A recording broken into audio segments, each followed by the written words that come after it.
setiap hati yang terluka. Sungguh indah Kau Tuhan, menara perlindungan. Kau sumber kekuatan bagi semua orang yang membutuhkan.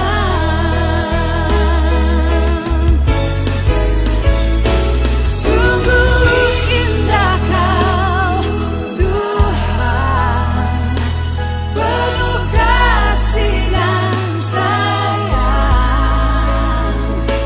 Kau tempat penghiburan bagi setiap hati yang terluka.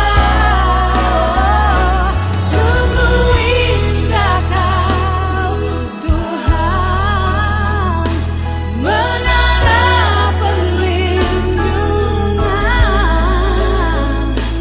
Kau sumber kekuatan bagi semua orang yang membutuhkan. Sumber kekuatan, sumber kekuatan, sumber kekuatan, sumber kekuatan bagi semua orang yang membutuhkan.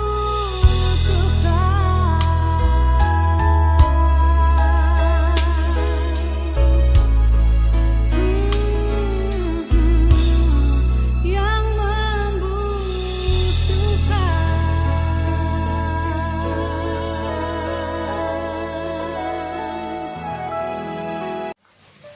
Shalom Bapak Ibu saudara sekalian. Pagi hari ini kita akan merenungkan firman Tuhan kembali. Firman Tuhan pagi hari ini berjudul 4 ciri kekeringan rohani. Nah, kekeringan rohani seringkali kita lihat, bahkan kita mendengar teman-teman kita. Mereka berkata, kerohanian saya mulai kering, ya. Sudah tidak ada greget lagi, beribadah serasa tidak ada apa-apanya. Seringkali kita juga mungkin beberapa merasakan hal yang seperti itu. Nah, ini merupakan sebuah masalah di dalam gereja Tuhan. Kenapa gereja Tuhan tidak menjadi terang dan garam, tidak berfungsi seperti yang Tuhan kehendaki? Karena gereja sendiri mengalami kekeringan rohani. Anak Tuhan mengalami kekeringan rohani. Bahkan mungkin hamba Tuhan bisa juga terjadi mengalami kekeringan rohani. Nah, kekeringan rohani ini seringkali terjadi, penyebabnya adalah karena sudah nyaman, dalam zona nyaman, semuanya berjalan dengan baik, semuanya berjalan dengan lancar, dengan rutin. Nah, tidak terasa bahwa itu membelenggu kita dan membuat kita mengalami kekeringan rohani. Bapak Ibu saudara sekalian, kekeringan rohani merupakan suatu keadaan di mana tidak ada lagi kehangatan, bahkan kegairahan mencari Tuhan, berdoa, beribadah, tidak lagi. Mungkin saudara masih berdoa, saudara masih beribadah, tetapi tidak ada lagi ada kegairahan, kehangatan saudara. Saudara pernah lihat gak waktu saudara beribadah, ada orang menyembah dengan sangat luar biasa. Orang itu bisa mencucurkan air mata, orang itu bisa menyembah sedemikian rupa, menyanyikan puji-pujian sedemikian rupa, penyembahan begitu luar biasa, secara melupakan kanan kiri dan dia tenggelam dalam hadiratnya. Nah, seringkali kita hanya melihat orang-orang seperti itu dan kita merasa bahwa diri kita sudah tidak merasakan hal yang seperti itu. Nah, Bapak Ibu saudara sekalian, suatu hari di beberapa tahun kemarin ya, 2019, kita dihebohkan dengan satu kesaksian di mana seorang worship leader di sebuah gereja yang sangat besar, dan gereja itu banyak menelurkan banyak album ya, gereja di luar negeri ya, saudara, di Australia. Nah, salah satu worship leadernya dia mengalami kegoncangan iman. Dia berkata bahwa dia sedang mengalami sebuah kekeringan rohani, sehingga dia mengundurkan diri dari pelayanan dan kemudian dia memilih untuk abstain. Dia memilih untuk mengasingkan diri keluar dari kegiatan aktivitas semua agama, semua kegiatan peribadatan. Nah, Bapak Ibu saudara sekalian, padahal dia seorang worship leader, mengalami sebuah kekeringan rohani. Mungkin hari ini saudara mengalami kekeringan rohani. Nah, saudara, kalau saudara mengalami kekeringan rohani, ada 4 ciri, ada 4 tanda yang perlu saudara waspadai, yang perlu saudara ingat, supaya saudara cepat mengambil sebuah tindakan, supaya saudara tidak tenggelam terus sehingga saudara kehilangan iman. Nah, berbahaya kalau kita sudah kehilangan iman, kita sudah tidak percaya lagi kepada Tuhan, kita sudah meninggalkan Tuhan, bahkan sampai murtad. Nah, saudara, suatu hari bangsa Israel mengalami sebuah masa di mana mereka mengalami kekeringan rohani, dan kita bisa lihat tanda-tanda kekeringan rohani itu di peristiwa itu, yaitu di zaman Imam Eli. Nah, kita baca dulu di dalam kitab 1 Samuel pasal yang ketiga ayat yang pertama sampai ayat yang keempat. Firman Tuhan berkata, Samuel yang muda itu menjadi pelayan Tuhan di bawah pengawasan Eli. Pada masa itu firman Tuhan jarang, penglihatan-penglihatan pun tidak sering. Pada suatu hari, Eli yang matanya mulai kabur dan tidak dapat melihat dengan baik, sedang berbaring di tempat tidurnya. Lalu rumah Allah belum lagi padam. Samuel telah tertidur di dalam bait suci Tuhan, tempat Allah. Lalu Tuhan memanggil Samuel, Samuel, dan ia menjawab, "Ya Bapa." Bapak Ibu saudara sekalian, kalau kita belajar dari peristiwa ini, maka kita akan menemukan 4 tanda atau 4 ciri kekeringan rohani. Ini menjadi bahan evaluasi kita bersama. Tidak terkecuali, semua, mungkin para hamba Tuhan, semua kita bisa mengalami masa-masa ini, Bapak Ibu saudara sekalian, dan kita perlu berhati-hati. Ya, yang pertama, tidak ada lagi suara Tuhan yang menuntun kita, seperti yang kita baca barusan, bahwa firman Tuhan berkata pada waktu itu firman Tuhan jarang, penglihatan pun tidak sering. Nah, di sini persoalannya bukan Tuhan tidak mau berbicara, Tuhan tidak mau menyatakan diri. Dia sangat rindu, ingin berhubungan dengan kita, ingin berhubungan dengan manusia, tetapi tidak ada tempat di dalam hati manusia yang mau menyediakan hatinya untuk dituntun, untuk diajar, untuk Tuhan berbicara kepada manusia. Nah, saudara, pada waktu itu ya, bangsa Israel mengalami kekeringan yang luar biasa karena firman Tuhan jarang, penglihatanmu tidak ada. Saudara, ini sangat luar biasa mengerikan. Saudara, firman Tuhan berkata seperti Yesus berkata ya, Anak manusia tidak ada tempat untuk meletakkan kepalanya. Wah, ini mengerikan sekali. Kalau di dalam hati setiap anak Tuhan itu semuanya, saudara, tidak ada yang terbuka, maka saudara, kita mengalami kekeringan rohani. Ya, salah satu tandanya adalah tidak ada satu suara lagi yang menuntun kita. Firman Tuhan lewat begitu saja, kita dengar firman Tuhan, kita lewat begitu saja, kita dengar firman Tuhan, mungkin wah firman Tuhannya bagus, tapi lewat begitu saja, tidak ada satu rema yang mendalam. Saudara pernah satu kali, mungkin pada waktu saudara awal-awal pertobatan, saudara begitu mendengar firman Tuhan, wah langsung tergugah, dan hati saudara bergelora, hati saudara menyala-nyala, begitu hebat, begitu luar biasa. Dan saudara memiliki kerohanian yang begitu maju, cepat, dan luar biasa. Nah, hal itu mungkin saudara tidak rasakan lagi. Nah, saat-saat itulah saudara mengalami kekeringan. Tidak ada rema firman Tuhan lagi. Tidak ada suara Tuhan yang berbicara kuat dalam hidup saudara. Seakan-akan suara-suara itu begitu biasa saja. Kita berkata, saya sudah tahu, saya sudah ngerti, saya sudah paham.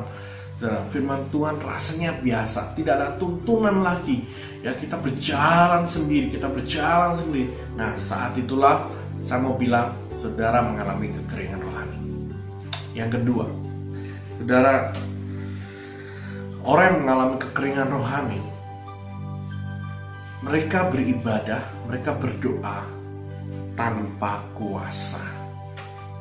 Jadi, saudara, seperti yang dikisahkan di dalam 1 Samuel pasal yang keempat ayat yang ke-10 sampai ke-11, firman Tuhan berkata begini. Lalu berperanglah orang Filistin sehingga orang Israel terpukul kalah. Mereka melarikan diri masing-masing ke kemahnya. Amatlah besar kekalahan itu dari pihak Israel. Gugur 30.000 orang pasukan berjalan kaki. Lagi pula tabut Allah dirampas, dan kedua anak Eli, Hofni dan Pinehas, tewas. Nah, saudara, bangsa Israel tidak ada suara Tuhan, penglihatan mereka tidak lihat, lalu mereka perang. Nah, waktu mereka perang, saudara, mereka mengalami kekalahan. Nah, pada waktu mereka mengalami kekalahan, mereka sadar, wah, kalau begitu kita bawa tabut bait, tabut Allah ya, karena pasti kita akan menang. Tabut Allah pada waktu itu sangat dijunjung tinggi, karena tabut Allah adalah lambang atau kehadiran Tuhan ada di tengah-tengah bangsa. Saudara, ketika mereka membawa tabut Allah itu, wah, orang Filistin mengalami ketakutan. Tetapi ternyata orang Filistin, mereka nekat, berani perang, dan kemudian pada akhirnya orang Israel kalah dan tabut Allah itu dirampas. Kok bisa? Tabut Allah yang adalah lambang hadirat Tuhan tidak ada kuasanya lagi, tidak ada powernya lagi, tidak ada spiritnya lagi, padahal di situ ada hadirat Allah. Bapak Ibu saudara sekalian, seringkali orang kalau mengalami kekeringan rohani, doa menjadi rutinitas. Doa dan beribadah menjadi rutinitas. Tidak ada kuasa, tidak ada sesuatu pengalaman adikodrati, tidak ada satu pengalaman pribadi perjumpaan dengan Tuhan. Padahal doa, ibadah adalah sebuah perjumpaan dengan Tuhan. Tidak ada lagi kehangatan, kegairahan yang begitu luar biasa saat sudah masuk dalam doa dan dalam hadiratnya. Rasanya biasa-biasa saja, hambar saja. Saudara nyanyi, tepuk tangannya ya bermalas-malasan. Saudara angkat tangannya sudah bermalas-malasan. Bahkan saudara ke gereja sudah bermalas-malasan. Saudara tahu, waduh, saya tidak akan pernah mengalami ini dan itu. Saudara, banyak orang, saudara, ya, dia beribadah, dia tetap memiliki iman, dia tetap berdoa, tetapi tanpa kuasa, sehingga pulang dengan tangan kosong. Itulah salah satu ciri-ciri orang mengalami kekeringan rohani. Doa, saudara, doa puasa, doa malam, doa pagi, saudara beribadah online, beribadah offline, apalagi online, saudara. Offline saja kita mengalami kekeringan, apalagi online. Wah, cukup berat, saudara. Nah, Bapak Ibu saudara sekalian, waspadai kalau saudara mengalami, kalau saudara berdoa rasanya kok keringnya, tidak ada lagi kegairahan lagi. Waspadai, mari sadar, perbaiki diri. Yang ketiga Bapak Ibu, orang yang mengalami kekeringan rohani adalah orang yang tidak mempercayai korban persembahan. Inilah yang dialami oleh anak-anak Imam Eli. Firman Tuhan berkata di dalam 1 Samuel 2 ayat 12 mengatakan, adapun anak-anak lelaki Eli adalah orang-orang dursila. Mereka tidak mengindahkan Tuhan ataupun batas hak para imam terhadap bangsa itu. Setiap kali seseorang mempersembahkan korban sembelihan, sementara daging itu dimasak, datanglah bujang imam membawa garpu bergigi 3 di tangannya dan dicucukkannya ke dalam bejana atau ke dalam kuali atau ke dalam belanga atau ke dalam periuk. Segala yang ditarik dengan garpu itu ke atas diambil imam itu untuk dirinya sendiri. Demikianlah mereka memperlakukan semua orang Israel yang datang ke sana ke Silo. Ada sebuah perlakuan terhadap korban persembahan kepada Tuhan dengan semena-mena sendiri. Mereka tidak tahu batas-batas keimaman mereka. Mereka memandang loba, memandang rendah korban syukur, korban persembahan kepada Tuhan. Bapak Ibu saudara sekalian, kalau saudara mengalami kekeringan rohani, maka saudara tidak akan mempercayai korban persembahan kepada Tuhan. Saudara akan berkata, wah eman-eman duit saya buat persembahan eman-eman. Saudara tidak percaya lagi. Saudara untuk tabur tuai, saudara tidak percaya lagi. Saudara tidak mempercaya lagi penyembahan sebagai sebuah korban syukur kepada Tuhan, puji-pujian sebagai persembahan yang menyenangkan hati Tuhan. Saudara tidak percaya lagi. Kalau saudara tidak percaya lagi, saudara tidak akan lakukan lagi. Nah saudara, orang kalau saudara mengalami kekeringan rohani, wah saudara tidak akan memberi sesuatu kepada Tuhan. Saya mau berkata bukan bicara masalah materi, tapi bicara masalah hatimu kepada Tuhan. Saudara tidak mau beri waktu, saudara tidak mau beri tenaga, saudara tidak mau beri pikiran, saudara hati saudara di tempat lain. Kalau saudara mengalami kekeringan rohani, itu yang terjadi. Nah, yang keempat Bapak Ibu saudara sekalian, dosa menguasai. Jadi kalau orang mengalami kekeringan rohani, ini yang terjadi adalah dia akan mengalami kekuasaan dosa yang begitu hebat. Seperti yang dikatakan di Samuel 2 ayat yang ke-22 mengatakan, Eli telah sangat tua apabila didengarnya segala sesuatu yang dilakukan anak-anaknya terhadap semua orang Israel, dan bahwa mereka itu tidur dengan perempuan-perempuan yang melayani di depan pintu kemah pertemuan. Berkatalah ia kepada mereka, mengapa kamu melakukan hal yang begitu, sehingga ku dengar dari segenap bangsa ini tentang perbuatan-perbuatanmu yang jahat itu. Ada hawa nafsu yang mereka alami, mereka dikuasai oleh hawa nafsu. Nah saudara, kalau saudara mengalami kekeringan rohani, saya mau bilang, saudara akan terikat dengan dosa. Saudara akan jatuh bangun dalam dosa. Dosa yang akan menguasai diri saudara. Saudara tidak bisa menguasai dosa, tapi saudara akan dikuasai oleh dosa kedagingan, kemarahan, dengki, iri hati, kebencian, dosa seks, dosa perzinahan, percabulan. Semua itu akan menguasai diri saudara. Kemarahan, saudara sulit untuk sabar, saudara sulit, kekhawatiran bahkan saudara akan alami. Karena apa? Karena saudara mengalami kekeringan rohani. Orang yang mengalami kekeringan rohani, mereka akan terikat dan dipimpin oleh dosa. Hawa nafsu, kedagingan akan memimpin dirinya. Saudara, tidak ada lagi buah roh dalam dirinya, tetapi yang ada adalah kedagingan. Nah, Bapak Ibu saudara sekalian, orang-orang yang mengalami kekeringan rohani, mereka hanya mementingkan perkara-perkara duniawi. Mereka hanya memikirkan perkara-perkara duniawi. Mereka hanya memikirkan perkara-perkara jasmani. Yang penting uang, urusannya cuma uang. Yang dipikir-pikir uang, semuanya masalah uang. Ya, itulah orang kalau mengalami kekeringan rohani. Urusannya, pikirannya, hatinya, perkataannya cuma uang. Bapak Ibu saudara sekalian, yang terakhir, orang kalau mengalami kekeringan rohani, dia kehilangan kegairahan.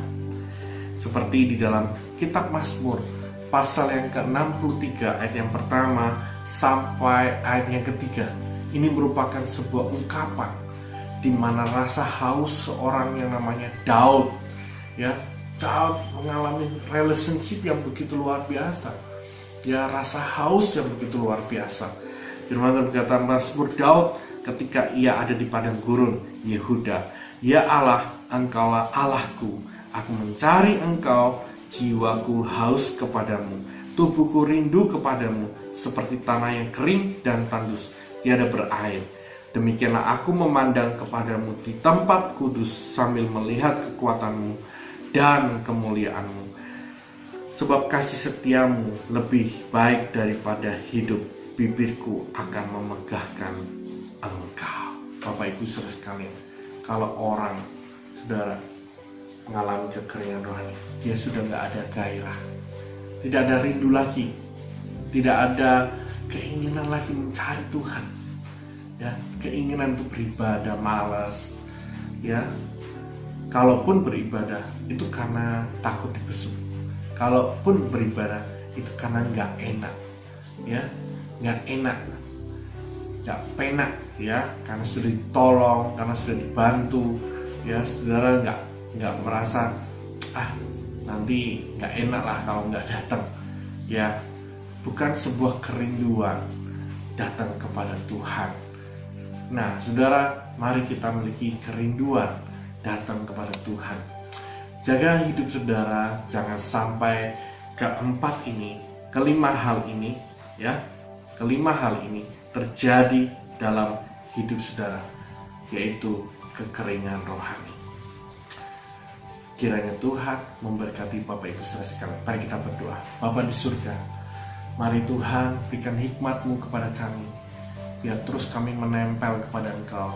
Dalam hadirat-Mu ada kekuatan yang selalu baru yang menaungi hidup kami. Terus Tuhan, jangan biarkan kami mengalami kekeringan rohani, karena kami tahu kami akan kalah.